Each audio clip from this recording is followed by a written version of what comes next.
Ambassador Reed stood motionless before the large viewing window of his cloaked observation post near Earth's moon. His four eyes blinked in sequence as he watched the blue planet spin slowly below. For 300 years, his people had watched humanity from this hidden outpost, recording their progress and discussing whether they would ever be ready to join the wider galaxy. Another nuclear missile test, his assistant Tom reported from the monitoring station. The humans are still playing with outdated technology. Reed nodded slowly, his scaled skin reflecting the soft blue light from Earth. They fight among themselves too much, he said. The Council believes they're still centuries away from being ready for contact. But Reed had started to doubt this assessment. In just the past 100 years, humans had gone from horse-drawn carriages to space stations. Their progress was unlike anything he had seen in his 500 years of diplomatic service.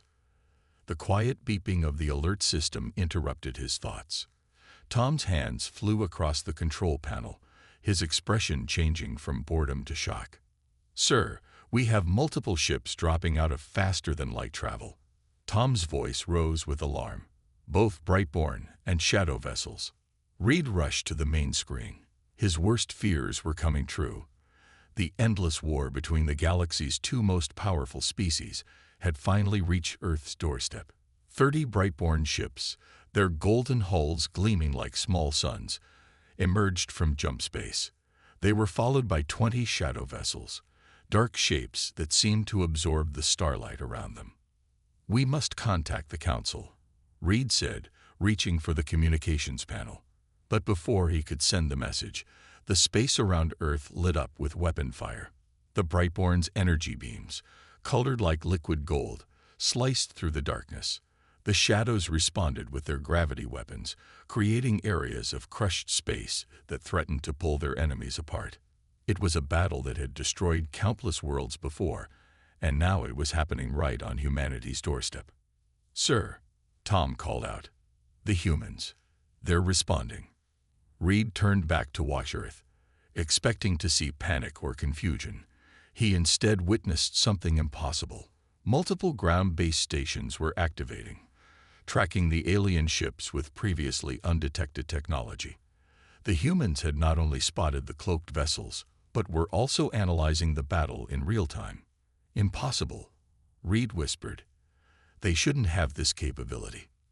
The battle above Earth grew more intense. A shadow ship, hit by multiple Brightborn weapons, spun out of control. Instead of exploding, it was caught in some kind of energy net launched from Earth. Minutes later, a damaged Brightborn cruiser met the same fate. "They're capturing the ships," Tom said in disbelief. "But how? Even the Council doesn't have technology that can safely contain a damaged Shadow or Brightborn vessel." Reed watched as human ships, hidden ships he had never detected in all his years of observation, emerged from behind Earth's moon. They moved with precision, using technology that seemed to combine principles he had never seen work together before. "Send an emergency message to the Council," Reed ordered, his voice tight with urgency. "Tell them we were wrong about humanity. All these years, they knew we were watching. They were hiding their true capabilities." The battle continued for another hour.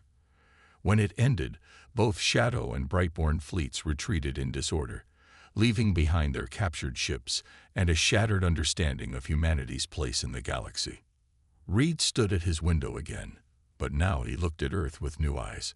The humans had not only detected a battle between the galaxy's most powerful species, but had intervened effectively. They had technology that should have been beyond their reach and capabilities that had been completely hidden from centuries of observation. "Perhaps," Reed said quietly, "we are the primitive ones for underestimating them." The warning lights on his console began flashing. A transmission was coming from Earth, directed exactly at his supposedly hidden observation post. The humans had known about him all along, and now they were ready to talk. Captain James Miller adjusted his uniform as he stood before the captured alien ships. The massive vessels rested inside Earth's newest containment facility, their damaged hulls still smoking from the battle 12 hours ago. One gleamed like polished gold, while the other seemed to swallow all light around it. "Ready for this, Captain?" asked his second-in-command, Lisa West, checking her tablet one last time. "As ready as anyone can be," Miller replied, watching his team of scientists and military experts gather around. "Let's make history." They approached the golden ship first, the Brightborn vessel. Earth's hidden defenses had caught it almost perfectly intact.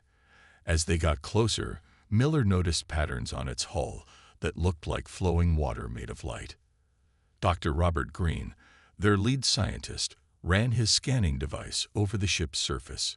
"Amazing," he said. "The metal isn't just painted gold. It's actually converting energy into light. That's how they power their weapons." The team spent an hour studying the outer hull before finding the entrance. Inside, they discovered chairs and control panels made for beings much taller than humans. The ship's corridors curved in strange ways, and the air smelled like cinnamon. "Look at this," Lisa called out, pointing to a screen that was still working. Strange symbols flowed across it like dancing fish. "Their computer system is still active." Miller touched his earpiece, connecting to Earth Command. "The Brightborn ship's database is intact. Starting download using Protocol 7. They moved to the Shadow ship next. Unlike the Brightborn vessel's warm interior, this one felt cold and empty. The walls seemed to bend in ways that hurt their eyes if they looked too long. "Careful with this one," Dr. Green warned, checking his instruments. "They use gravity itself as a weapon. One wrong move and we could all end up crushed." The team worked carefully, discovering that the Shadow ship used thoughts instead of buttons to control its systems. They found logs that showed both species had been fighting for over 10,000 years, destroying countless worlds in their endless war. "Sir," Lisa called from deep inside the Shadow ship, "you need to see this." Miller rushed to her location, finding her in what looked like a war room. A large holographic map showed thousands of worlds caught in the conflict between the Brightborn and Shadows. "They're not just fighting for territory," Lisa explained, pointing to different markers on the map. "Each side thinks they know the right way to protect the galaxy.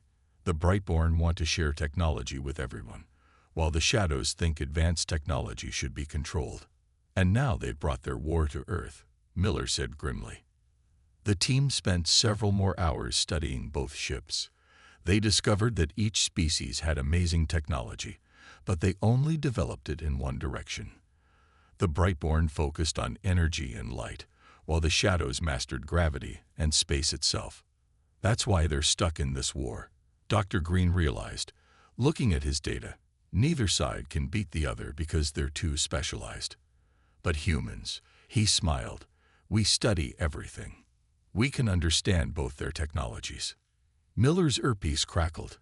"Captain, this is command.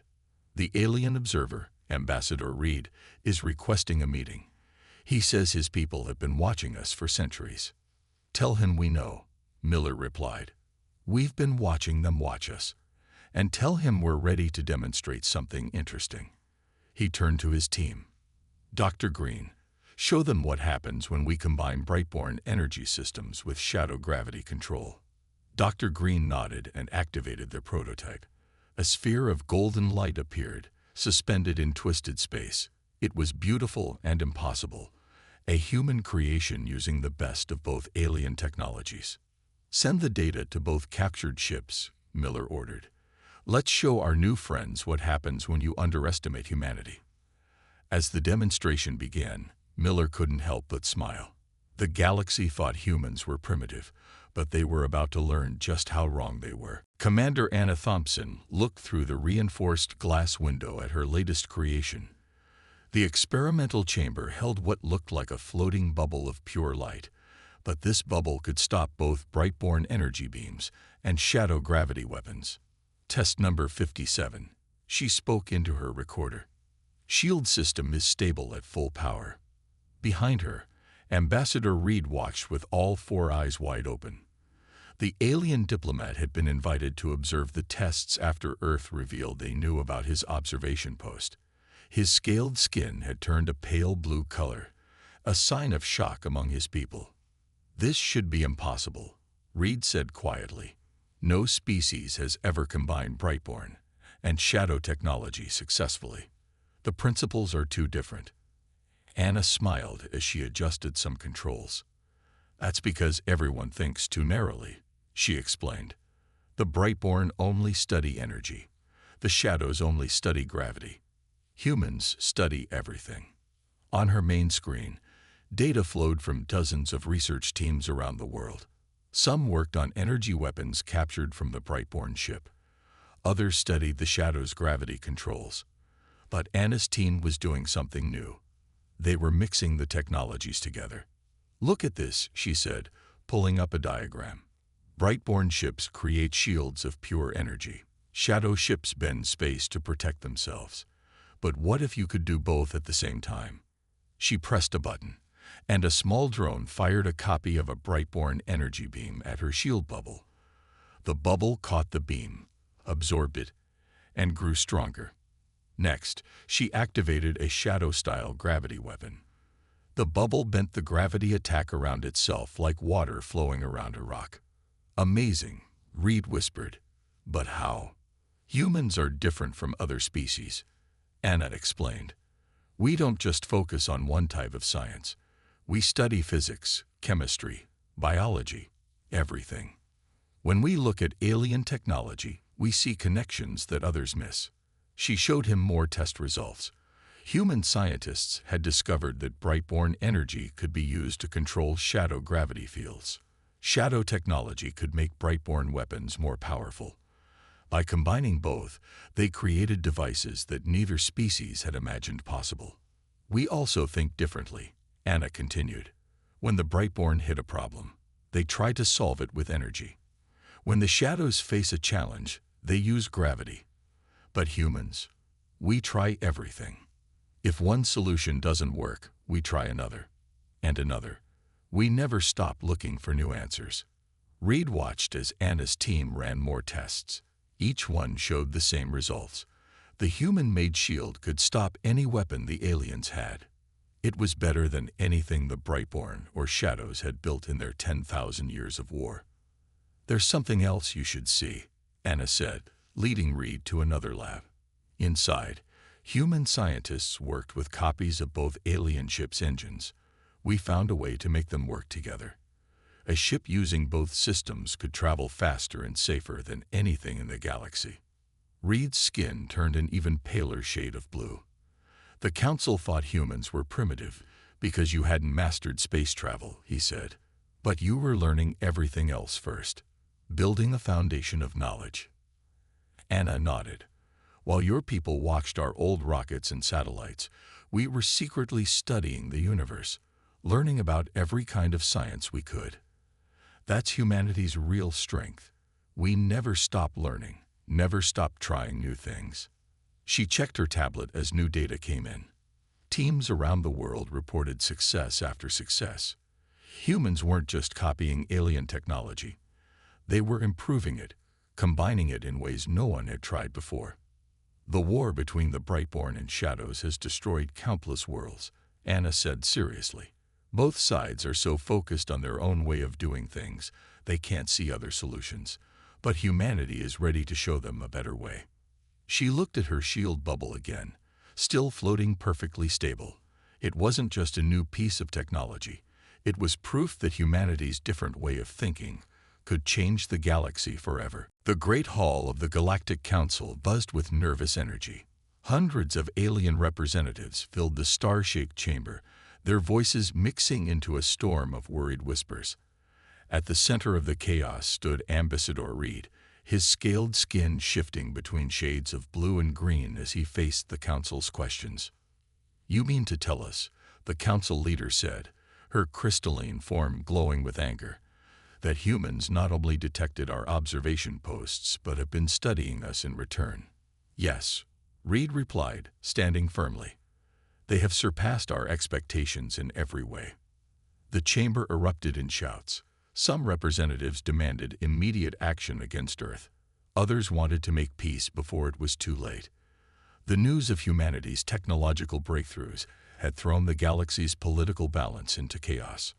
On the main screen, images from Earth played for all to see. humans combining Brightborn and Shadow technology in ways that should have been impossible. Ships using new engines that could outrun anything in the galaxy.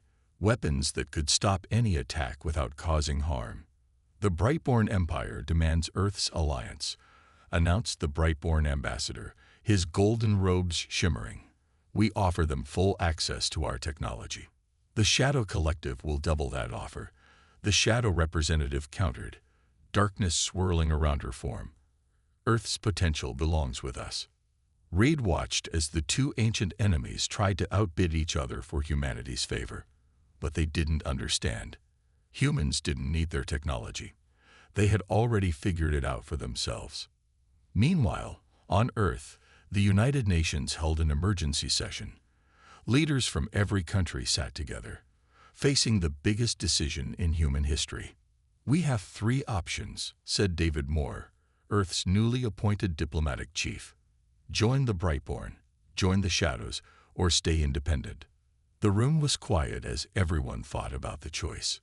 Screens showed alien ships gathering near the solar system. Both the Brightborn and Shadows were sending their biggest fleets, trying to impress Earth with their power. Both sides are desperate, General Ross reported, standing at the front of the room. They've seen what we can do with their technology. They're afraid we'll share our discoveries with their enemies. Back in the council chamber, Reed received an urgent message from Earth. As he read it, a small smile crossed his face. He stepped forward to address the arguing representatives. Earth has made its decision, he announced. The chamber fell silent.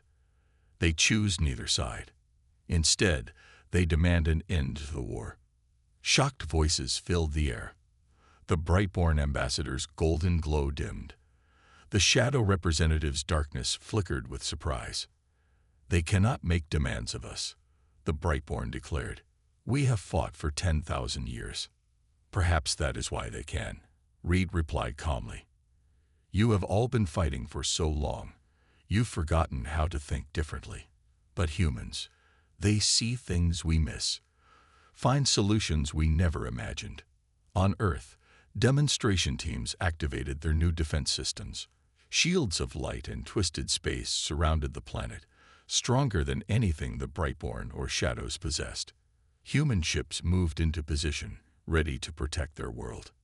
Humanity offers peace, Reed continued, reading Earth's message. They will share their discoveries with everyone, Brightborn, Shadow, and all other species, but only if the fighting stops. The council chamber erupted again, but this time the mood was different. Many representatives nodded in agreement. Some even looked relieved. After 10,000 years of war, perhaps it would take this young species to show them a better way. The age of war is ending, Reed said quietly, watching the reactions around him. The age of humanity is about to begin. Admiral Thomas Walker stood on the bridge of the Earth ship Phoenix, watching his screen as both Brightborn and Shadow fleets approached the neutral planet Centaura. The small blue world looked much like Earth, and its people had suffered attacks from both sides of the endless war.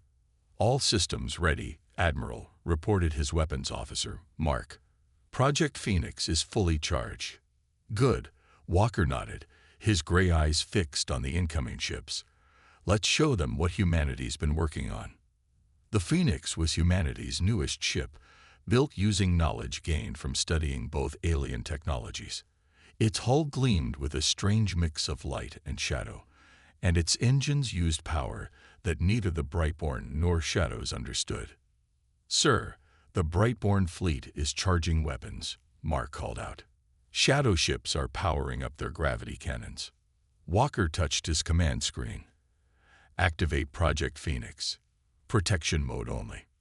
A soft hum filled the ship as its special systems came online. From the Phoenix's hull, waves of golden light mixed with twisted space spread outward, forming a massive shield bubble around the entire planet of Centaura. The Brightborn fired first, their energy beams striking the shield. But instead of causing damage, the attacks were absorbed, making the shield stronger. The Shadow ships launched their gravity weapons next, but the distorted space simply flowed around the shield like water. Send the message, Walker ordered. All channels, all languages. On every ship in both fleets, screens came to life showing Walker's face. "This is Admiral Thomas Walker of Earth," he said calmly. "What you're seeing is Project Phoenix. It can stop any weapon you have, without hurting anyone. We're here to protect Centaura, not to fight." The alien fleets tried everything they could. Energy beams, gravity weapons, even their most powerful bombs couldn't break through the shield. But the Phoenix never fired back. It simply stood its ground, protecting the planet below. "Second phase," Walker commanded. "Show them what else Phoenix can do." The shield changed color, now showing images of worlds destroyed by the war, planets turned to ash by Brightborn weapons, worlds crushed by shadow gravity bombs, billions of lives lost in a fight that seemed to have no end. "Your weapons don't work anymore," Walker's message continued. "But we're not here to defeat you. We're here to help you find peace." On his command screen, Walker could see the reactions from both fleets. The Brightborn ships' golden glow dimmed as their crews watched their weapons fail. The shadow vessels' dark fields flickered with uncertainty. "Look at what your war has done," he said as more images played on the shield. "You've both forgotten why you started fighting. You've forgotten there are other ways to solve problems." The Phoenix's sensors detected power readings dropping across both fleets as they powered down their weapons. On the planet below, the people of Centaura came out of their shelters, watching the strange shield protecting them from the warships above. "Earth is ready to share Project Phoenix with everyone," Walker announced. "Not as a weapon, but as a shield. No more worlds need to die. No more people need to suffer." Hours passed as the alien fleets stayed in position, watching the shield they couldn't break. Finally, a message came from the Brightborn commander. "We request a meeting to discuss terms of peace." The Shadow Fleet commander sent a similar message moments later. Walker smiled. Project Phoenix had worked exactly as planned. It showed that humanity's real strength wasn't in making better weapons, but in finding ways to end fights without violence. "Send word to Earth," he ordered. "Tell them Phase 1 was successful. The war that's raged for 10,000 years might finally be ready to end." As he looked down at the peaceful planet below, Walker felt proud. Humanity had joined a galactic community not as another warrior race, but as something both sides needed even more: peacemakers. General Maria Ross stared at the massive holographic display showing Earth's defenses. Red warning lights flashed as more shadow ships appeared from jump space. This wasn't a small attack force. It was the largest shadow fleet ever seen. "They're afraid," she said to her command staff. "They're attacking because they're scared of what we can do." The shadow fleet stretched across space like a dark cloud. Over 300 ships, all powered by their strongest gravity weapons. They had come to destroy Earth before humans could share their technology with others. "All defense stations report ready," her aide John said. "Project Phoenix shields are at full power." Maria nodded, her face calm despite the danger. "Send the message to all ships. Operation Checkmate is now active." Around Earth, hidden defense platforms came to life. They weren't just copying alien technology anymore. They were using it in new ways. Brightborn energy mixed with shadow gravity fields in patterns the aliens had never seen before. "Shadow Fleet is launching their first attack," John reported. "Multiple gravity bombs incoming." The shadow weapons struck Earth's shields, trying to crush the planet with artificial gravity. But instead of breaking, the shields absorbed the attack.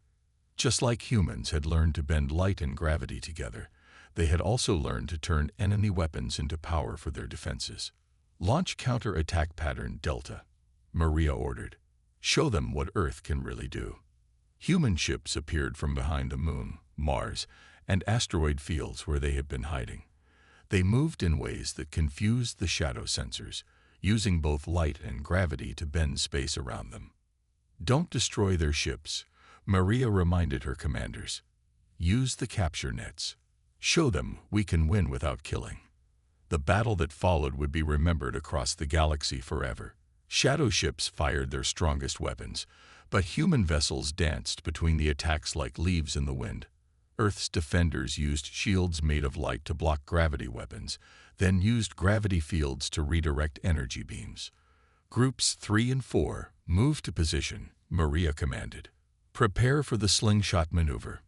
The human fleet split into patterns that looked random but were carefully planned. As the shadow ships charged forward, they found themselves caught in a trap. Human gravity fields redirected their own attacks back at them, not to destroy but to disable. They're trying to break through near Australia, John warned. Perfect, Maria smiled. Spring the trap. A group of shadow ships thought they had found a weak spot in Earth's defenses, but as they moved in to attack, hidden platforms activated a new weapon. It didn't fire energy or gravity. It fired peace. The device copied the calming patterns of Earth's oceans, using them to create waves of tranquil energy that made it impossible to feel anger or hate. 50 shadow ships disabled, John reported. No casualties. They're asking to surrender. The remaining shadow ships tried to retreat, but found themselves surrounded by Earth's defenders. Not with weapons, but with shields and capture fields. The mighty fleet that came to destroy humanity was defeated without a single life lost. Send to all ships, Maria ordered. The Shadow Fleet has failed. Earth stands strong not through destruction, but through innovation and peace. As the battle ended, Earth's defenders began helping the crew of the disabled shadow ships. Human doctors treated the injured. Engineers helped repair damaged systems. They showed that humanity's greatest strength wasn't just their technology. It was their ability to forgive enemies and turn them into friends. Send word to the Council, Maria said quietly. Tell them Earth has stopped the shadow attack. And tell them we're ready to help rebuild everything this war has destroyed. The Shadow's desperate attack had failed, but more importantly, it had shown the galaxy a new way to win. Not through better weapons, but through better ideas. 1 year after the Shadow Fleet's failed attack on Earth, Ambassador Reed stood in the newly rebuilt Galactic Council chamber. The room had changed. The raised platforms that once separated different species were gone, replaced by a circular design where everyone sat as equals. The final peace treaty is ready for signing, Reed announced to the assembled representatives. His scales shimmered with pride as he looked at how much had changed. The Brightborn leader, glowing softly gold, sat next to his former enemy, the Shadow Prime. Between them sat the human representative, David Moore. They were about to sign the document that would end 10,000 years of war. Before we sign, David said, standing up, let me show you what we've been working on. The chamber's main screen lit up, showing images from across the galaxy. Planets once ruined by war were coming back to life. Human scientists worked alongside Brightborn and Shadow experts, combining their knowledge in new ways. In just 1 year, David continued, we've rebuilt 20 worlds that were destroyed by the war. Not by choosing sides, but by working together. The screen showed more images. Shadow gravity technology was being used to clear space debris. Brightborn energy systems powered new hospitals. The same technologies that once destroyed worlds were now helping to save them. Humanity's greatest gift wasn't our technology, David explained. It was showing everyone that there are always other ways to solve problems. Reed remembered how different things had been just a year ago. The Council had thought humans were primitive because they hadn't mastered space travel. Now, human innovations were changing the galaxy. The Earth Defense Force has been reformed, David announced. It's now the Galactic Peace Corps. Any world that needs help can call them. Not for war, but for protection and rebuilding. Around the chamber, representatives from 100 worlds nodded in approval. Many of them wore the new combined shields that Earth has shared, devices that used both light and gravity to protect without harming. We propose a new law, David continued. No more fighting between species.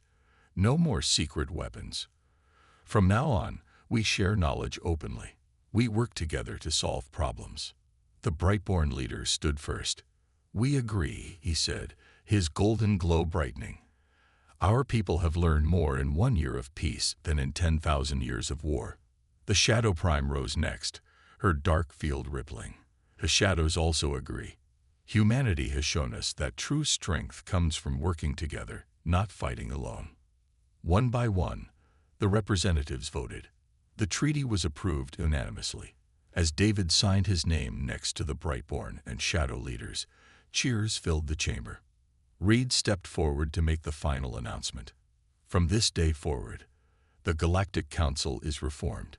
Earth will help lead us into a new age of peace and discovery. After the ceremony, Reed found David looking out at the stars through the chamber's great window. "Did you know?" Reed asked. "When you first detected our observation post, did humans know how much you would change things?" David smiled.